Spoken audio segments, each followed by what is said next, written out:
Chapter 24. Uma? Here at Cotillion?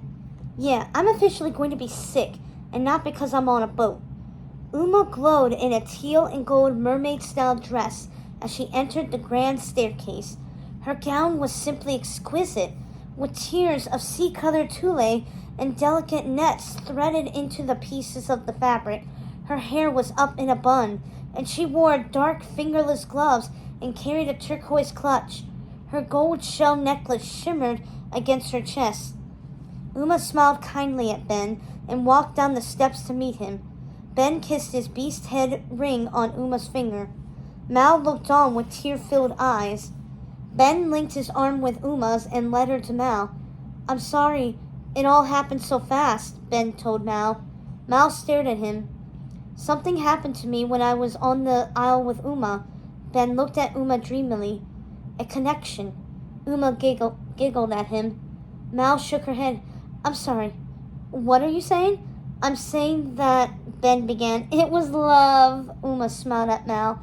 I realized how alike Ben and I are, you know?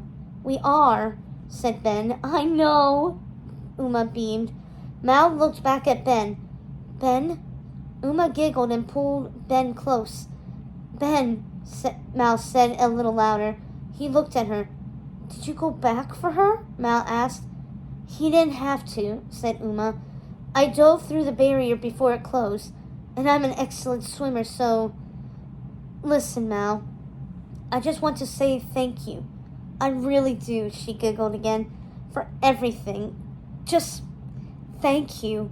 She threw her arms theatrically around Mal and gave her a tight-as-tentacle strong embrace that made Mal recoil. Don't you see, Mal? Said Ben.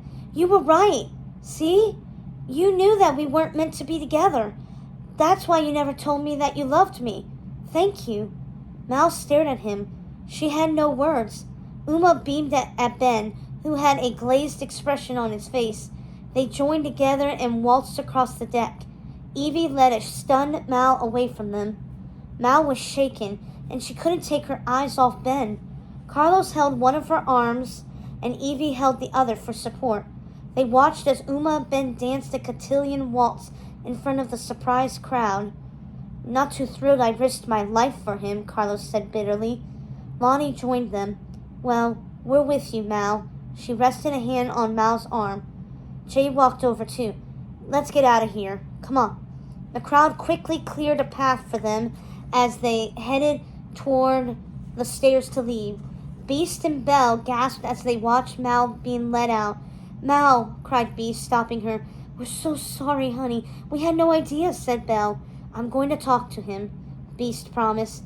Suddenly, Jane raced up the steps toward Lumiere, who still stood at the top. Lumiere, unveil the gift. They need to see it now, she shouted. And now, the unveiling of King Ben's masterpiece, designed especially for his lady, said Lumiere, signaling a guard across the deck to uncover the art piece as fanfare played. Mal, Evie, Jay, Lonnie, and Carlos, now joined by Jane and Doug, froze on the steps. Uma and Ben turned. All eyes watched as the guard on the opposite landing pulled a cord. A royal blue drape fell away, revealing the stained glass panel Ben had commissioned for Mal. Mal's eyes filled with tears again.